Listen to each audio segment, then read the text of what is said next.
Family, welcome back to my another video. So ಇವತ್ತಿನ ವ್ಲಾಗಲ್ಲಿ ನಾನು ಮೆಂತ್ಯ ಹಿಟ್ಟನ್ನು ಮಾಡ್ಕೊಳ್ಳೋದಕ್ಕೆ ಅದಕ್ಕೆ ಬೇಕಾಗಿರುವಂತಹ ಧಾನ್ಯಗಳನ್ನೆಲ್ಲವೂ ಫ್ರೈ ಮಾಡಿ ಆಮೇಲೆ ಮಿಲ್ಲಿಗೆ ಹಾಕಿಸ್ಬೇಕು ಅಂತ ಪ್ಲ್ಯಾನ್ ಮಾಡಿದೆ. ಸೊ ವಿಡಿಯೋ ಶೂಟ್ ಮಾಡಿಕೊಂಡ್ರೆ ಐ ಥಿಂಕ್ ಹೊಸದಾಗಿ ನನಗೆ ಸಬ್ಸ್ಕ್ರೈಬರ್ಸ್ ಆಗಿರುವಂಥವ್ರಿಗೂ ಕೂಡ ಈ ವಿಡಿಯೋ ಹೆಲ್ಪ್ ಆಗುತ್ತೆ. ಸೊ ಏನೇನೆಲ್ಲ ಉಪಯೋಗಿಸ್ತೀನಿ ಇಂಗ್ರೀಡಿಯೆಂಟ್ ಮತ್ತು ಆಮೇಲೆ ಏನೆಲ್ಲ ಬೆನಿಫಿಟ್ಸ್ ಇದೆ ಈ ಒಂದು ಮೆಂತ್ಯ ಮುದ್ದೆನ ಪ್ರತಿಯೊಬ್ಬರು ಬೆಳಗ್ಗೆ ಹೊತ್ತು ಅಥವಾ ಈವ್ನಿಂಗ್ ಇರ್ಬೋದು, ಚಿಕ್ಕ ಮಕ್ಕಳಿಂದ ಹಿಡಿದು ದೊಡ್ಡವ್ರ ತನಕಲೂ ತಗೊಳ್ಳೋದ್ರಿಂದ ಏನೆಲ್ಲ ಬೆನಿಫಿಟ್ಸ್ ಇದೆ ಅಂತ ಅಂದ್ಬಿಟ್ಟು ಈ ಒಂದು ವಿಡಿಯೋದಲ್ಲಿ ನಿಮ್ಮ ಜೊತೆ ಶೇರ್ ಮಾಡ್ತೀನಿ.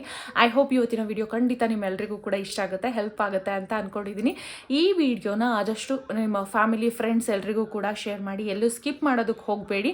ಮತ್ತು ಇನ್ನೊಂದೇನಪ್ಪ ಅಂತಂದರೆ ನೋಟಿಫಿಕೇಷನ್ ತುಂಬ ಕಮ್ಮಿ ಪರ್ಸೆಂಟಲ್ಲಿ ಹೋಗ್ತಾ ಇದೆ. ಸೊ ಹಾಗಾಗಿ ಅಂದರೆ ನಿಮಗೆ ನನ್ನ ವೀಡಿಯೋಸ್ ರೀಚ್ ಆಗ್ತಾ ಇಲ್ಲ, ಬಿಕಾಸ್ ನೀವು ಸಬ್ಸ್ಕ್ರೈಬ್ ಆಗಿರ್ತೀರಾ ಬಟ್ ನೋಟಿಫಿಕೇಷನ್ ಬೆಲ್ ಐಕನ್ ಏನಿರುತ್ತೆ ಆಲ್ ಅಂತ ಇರುತ್ತಲ್ಲ ಅದನ್ನು ನೀವು ಕ್ಲಿಕ್ ಮಾಡಿರೋದಿಲ್ಲ. ಸೊ ದಟ್ ಪ್ಲೀಸ್ ಒಂದ್ಸತಿ ಚೆಕ್ ಮಾಡಿ, ಸಬ್ಸ್ಕ್ರೈಬ್ ಮಾಡ್ಕೊಂಡಿರ್ತೀರ ಅಲ್ವಾ, ನೋಟಿಫಿಕೇಷನ್ ನಿಮಗೆ ಸಿಗಬೇಕಂತಂದರೆ ಬೆಲ್ ಐಕನ್ ಆಲ್ ಅಂತ ಇರುತ್ತಲ್ವ ಅದನ್ನು ಆನಲ್ಲಿ ಇಟ್ಕೊಳ್ಳಿ ಅಂತ ಹೇಳ್ತಾ.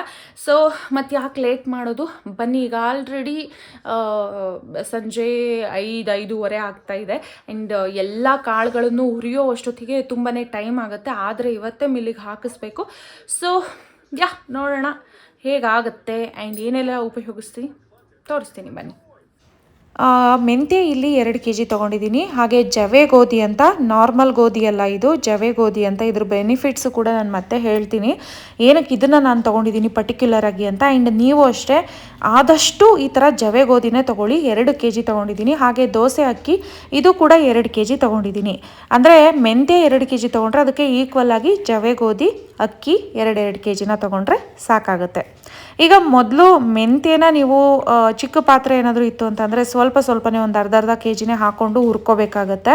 ಯಾಕೆ ಅಂತ ಅಂದರೆ ನೀಟಾಗಿ ಗಮ್ ಅಂತ ಬರಬೇಕು, ಮೆಂತ್ಯ ಸ್ಮೆಲ್ ಅದೇನಿದೆ ಅದು ಘಮ ಅಂತ ಪರಿಮಳ ಬರಬೇಕು, ಅಷ್ಟು ಹುರಿಬೇಕಾಗತ್ತೆ.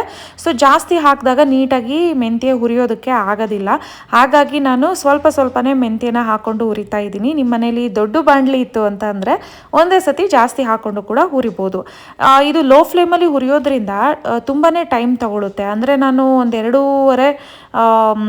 2.5 hours ಸ್ಪೆಂಡ್ ಮಾಡಿದ್ದೀನಿ ಹುರಿಯೋದಕ್ಕೆ. ಕೈಯೆಲ್ಲ ತುಂಬ ನೋವು ಬರುತ್ತೆ, ಪೇಷನ್ಸ್ ಇಟ್ಕೊಂಡು ಹುರಿಬೇಕು. ಬಿಕಾಸ್ ಈಗ ನೀವು ಚೆನ್ನಾಗಿ ಹುರಿದಿದ್ರೆ ನೆಕ್ಸ್ಟ್ ಮೆಂತ್ಯ ಮುದ್ದೆ ಮಾಡಿದಾಗ ಬೇಗನೆ ಮಾಡ್ಕೋಬೋದು, ಈಸಿ ಆಗುತ್ತೆ. ಆ್ಯಂಡ್ ಡೈಜೆಷನ್ಗೆಲ್ಲ ಚೆನ್ನಾಗಿ ಅನಿಸುತ್ತೆ. ನಿಮಗೆ ಗೊತ್ತು ಮೆಂತ್ಯ ಎಷ್ಟೆಲ್ಲ ಉಪಯೋಗ ಇದೆ ಅಂತ. ಮಕ್ಕಳಿಗೆ ಫೀಡಿಂಗ್ ಮಾಡ್ತಾ ಇರೋರು ಕೊಡೋದ್ರಿಂದ, ಮೆಂತ್ಯ ಮುದ್ದೆನ ತಿನ್ನೋದ್ರಿಂದ ಏನು ಮಿಲ್ಕ್ ಪ್ರೊಡಕ್ಷನ್ದು ಸ್ವಲ್ಪ ಕಮ್ಮಿ ಇದೆ ಅಂತ ಅನ್ನೋರಿಗೆ ಮೆಂತ್ಯ ಹಾಲನ್ನು ಹೆಚ್ಚು ಮಾಡೋದಕ್ಕೆ ತುಂಬಾ ಹೆಲ್ಪ್ ಆಗುತ್ತೆ. ಹಾಗೆಯೇ ಬಾಡಿಗೆ ತಂಪು ಕೂಡ. ಮತ್ತು ನಮಗೆ ನಾವು ಮೆಂತ್ಯ ಮುದ್ದೆ ತಿನ್ನೋದ್ರಿಂದ ಕೂದಲಿಗೆ, ಸ್ಕಿನ್ಗೆ ಕಂಪ್ಲೀಟ್ ಒಂದು ಪ್ಯಾಕೇಜ್ ಅಂತಲೇ ಹೇಳ್ಬೋದು. ಅಷ್ಟು ಒಂದು ಒಳ್ಳೆ ಲಾಭಗಳು ಮೆಂತ್ಯನಲ್ಲಿ ಇದೆ. ಹಾಗಾಗಿ ಮೆಂತ್ಯ ಜಾಸ್ತಿ ಉಪಯೋಗಿಸೋದು. ನಮ್ಮ ಕಡೆ ಎಲ್ಲ ಈ ಬಾಣಂತನದಲ್ಲಿ ಈ ಮೆಂತ್ಯ ಹಿಟ್ಟನ್ನು ತಿಂತಾ ಇದ್ದಾಗ ಕೂದಲೆಲ್ಲ ತುಂಬ ಚೆನ್ನಾಗಿ ಬೆಳೆದಿರುತ್ತೆ ಬಾಣಂತಿಯರಿಗೆ.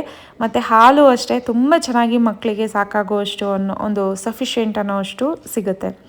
ಮತ್ತು ಈಗ ನಾನು ಜವೆ ಗೋಧಿನ ಹುರಿತಾ ಇದ್ದೀನಿ. ಜವೆ ಗೋಧಿನಲ್ಲಿ ನಾರಿನಂಶ ಹೆಚ್ಚಾಗಿ ಇರುತ್ತೆ. ಮತ್ತು ನಿಮಗೆ ನಾರ್ಮಲ್ ಗೋಧಿನಲ್ಲಿ ಗ್ಲುಟನ್ ಅಂಶ ಹೆಚ್ಚಿರುತ್ತೆ. ಎಕ್ಸ್ಪೆಷಲಿ ಡಾಕ್ಟರ್ ಹೇಳ್ತಾ ಇರ್ತಾರೆ ನಾರ್ಮಲಿ ಚಪಾತಿ ಎಲ್ಲ ನಮ್ಮ ಕಡೆ ತಿನ್ನೋ ಹಾಗೇ ಇಲ್ಲ, ಬಿಕಾಸ್ ಶುಗರ್ ಇದ್ದವ್ರಿಗೆಲ್ಲ ಚಪಾತಿ ತಿನ್ನಿ ಅಂತ. ಬಟ್ ಅದರಲ್ಲಿ ನಾರ್ಮಲ್ ದಪ್ಪ ಏನು ಇರುತ್ತೆ ಗೋಧಿ ಅದಷ್ಟು ಒಳ್ಳೆಯದಲ್ಲ ಅಂತ ಹೇಳ್ತಾ ಇರ್ತಾರೆ. ಮತ್ತು ಸೊಂಟಕ್ಕೆ ತುಂಬ ಗಟ್ಟಿ ಅಂತ ಹೇಳ್ತಾರೆ ಈ ಜವೆ ಗೋಧಿ. ನಮ್ಮಮ್ಮ ನಮ್ಮ ಕಡೆ ಈ ಕಡೆ ಎಲ್ಲ ಸಿಗಲ್ಲ ಅಂತ ಅಂದ್ಬಿಟ್ಟು ಊರ ಕಡೆ ಹೋದಾಗ ತಗೊಬರ್ಬೇಕು ಅಂದ್ಕೊಂಡು ತರ್ತಾ ಇರ್ತಿದ್ವಿ. ಬಟ್ ಈ ಸಲ ನನಗೆ ಇಲ್ಲೇ ನಮಗೆ ಯಲಹಂಕದಲ್ಲೇ ಒಂದು ಶಾಪಲ್ಲಿ ಸಿಕ್ತು. ಒಂದು 130 ರೂಪಾಯಿ kg ಅಥವಾ 110-130 ಇದೆ. ಆದಷ್ಟು ನೀವು ಈ ಥರ ಜವೆ ಗೋಧಿನೇ ಉಪಯೋಗಿಸಿ, ತುಂಬಾ ಒಳ್ಳೆಯದು.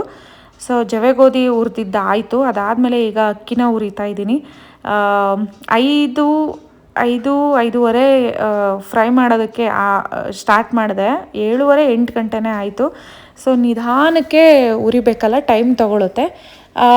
ಮತ್ತು ಇನ್ನು ತುಂಬ ಕಹಿ ಆಗುತ್ತೆ ಅಂತ ಅನ್ನೋರು ಬೇಕಾದ್ರೆ ಸ್ವಲ್ಪ ರಾಗಿ ಕೂಡ ಆ್ಯಡ್ ಮಾಡ್ಬೋದು. ಬಟ್ ನಾನು ಹೇಳೋದು ಏನಪ್ಪ ಅಂದರೆ ಬೇಡ, ನಾನು ಯಾವ ಥರ ತೋರಿಸಿದ್ದೀನಿ ಈ ಒಂದು ಪ್ರೋಸೆಸ್ ಮಾಡಿದ್ರೆ ತುಂಬಾ ಚೆನ್ನಾಗಿ ಅಂತ ಅಂದ್ಕೊಳ್ತೀನಿ.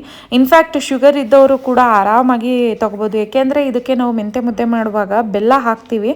ಮತ್ತು ಮೆಂತ್ಯ ಇರೋದ್ರಿಂದ ಆಬ್ವಿಯಸ್ಲಿ ಬೆಳಗ್ಗೆ ಖಾಲಿ ಹೊಟ್ಟೆಗೆ ಏನು ರಾತ್ರಿ ಮೆಂತ್ಯಗೆ ನೀರು ಹಾಕಿ ಇಟ್ಟಿರ್ತಾರೆ, ಬೆಳಗ್ಗೆ ಖಾಲಿ ಹೊಟ್ಟೆಗೆ ಮೆಂತ್ಯನ ತೊಗೊಳ್ತಾರೆ. ಅದು ಬಂದು ಏನು ಶುಗರ್ನ ಕಂಟ್ರೋಲಲ್ಲಿ ಇಟ್ಕೊಳ್ಳೋದಕ್ಕೆ ಹೆಲ್ಪ್ ಆಗುತ್ತೆ ಅಂತ ಅಂದ್ಕೊಂಡು, ಸೊ ಹಾಗಾಗಿ ಮೆಂತ್ಯ ತುಂಬಾ ಒಳ್ಳೇದಿರೋದ್ರಿಂದ ಯಾರು ಬೇಕಾದರೂ ತೊಗೋಬೋದು. ಇನ್ನು ಚಿಕ್ಕ ಮಕ್ಕಳು ಅಂತ ಅಂದರೆ ಆಲ್ಮೋಸ್ಟ್ ಒಂದು 1 ಇಯರ್ ಮೇಲ್ಪಟ್ಟಂತಹ, ಅಂದರೆ 2 ತಿಂಗಳು 2 ತಿಂಗಳಲ್ಲ 2 ವರ್ಷ ಮೇಲ್ಪಟ್ಟಂತಹ ಸ್ವಲ್ಪ ಚಿಕ್ಕ ಮಕ್ಳಿಗೆ 1 ವರ್ಷದ ಮೇಲ್ಪಟ್ಟವರಿಗೆ ಸ್ವಲ್ಪ ತೆಳುವಾಗಿ ಮಾಡಿಕೊಡ್ಬೋದು, ಅಥವಾ 2 ವರ್ಷ ಮೇಲ್ಪಟ್ಟವರಿಗೆ ತಿನ್ನಿಸ್ಬೋದು. ತುಂಬಾ ಒಳ್ಳೆಯದು ಕೂಡ.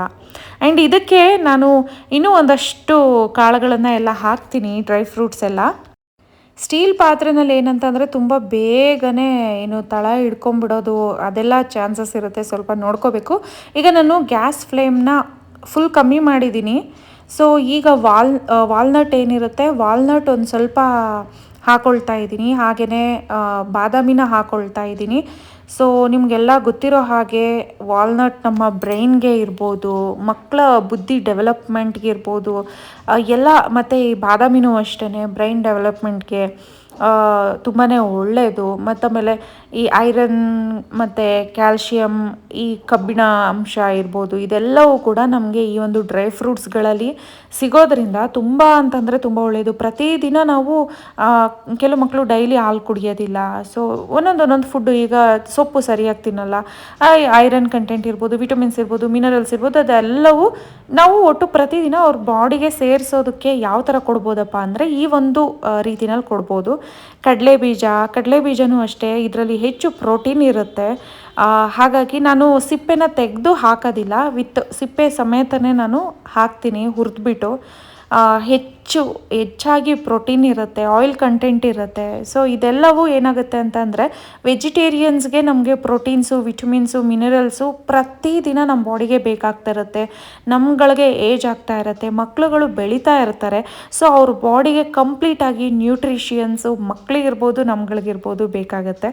ಹಾಗಾಗಿ ಸೊ ಇವಾಗ ನಾನು ಹುರಿದಿರೋ ಅಂತಹ ಎಲ್ಲವನ್ನೂ ಒಂದು ಸತಿ ಮತ್ತೆ ಮಿಕ್ಸ್ ಮಾಡ್ಕೊಳ್ತೀನಿ. ಮೇಲೆ ಕೆಳಗೆ ಮಾಡ್ಕೊಳ್ಳಿ, ಏಕೆ ಅಂತಂದರೆ ಹುರಿದಿರೋದೆಲ್ಲ ಹಾಕ್ದಂಗೆ ಬಿಸಿ ಇರುತ್ತೆ ಅಲ್ವಾ. ಸೊ ಒಂದು ಸ್ವಲ್ಪ ಆಗಾಗ್ಗೆ ಕೈ ಆಡಿಸ್ತಾ ಇರಿ.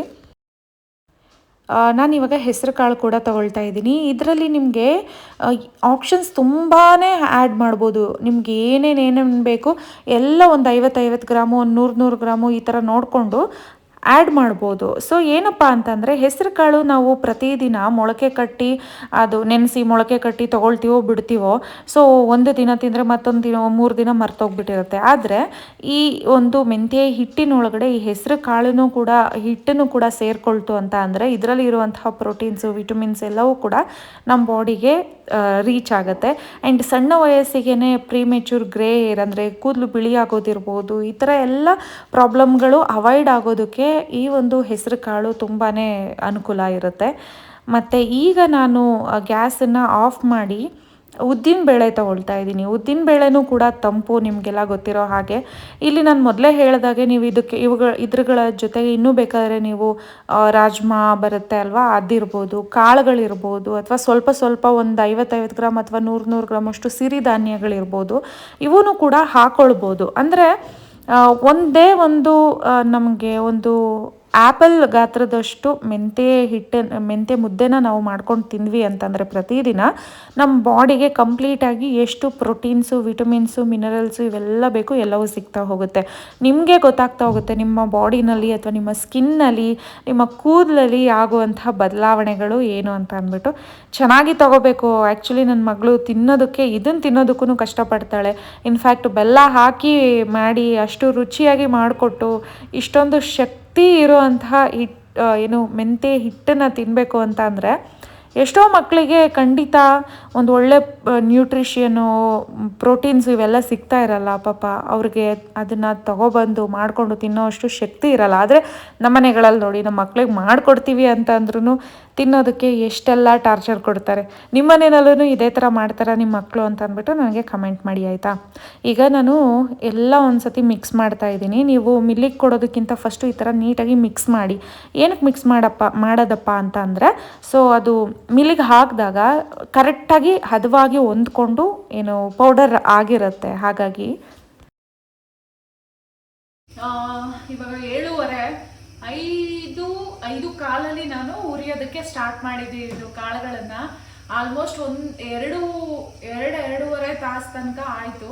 ಯಾಕೆ ಅಂತಂದರೆ ಲೋ ಫ್ಲೇಮಲ್ಲೇ ಹುರಿಯೋದ್ರಿಂದ ನಾವು ಹಿಟ್ಟು ಮಾಡಿಸಿದಾಗ ಅಕಸ್ಮಾತ್ ಅರ್ಧಂಬರ್ಧ ಏನಾದ್ರೂ ನಾವು ಬೇಗ ಮುದ್ದೆ ಮಾಡೋದಕ್ಕೆ ತೆಗೆದ್ರೂ ಹಿಟ್ಟು ಚೆನ್ನಾಗಿ ಕಾಳುಗಳು ಹುರಿದಿರ್ತೀವಲ್ವ, ಹಸಿ ಸ್ಮೆಲ್ ಇರಲ್ಲ.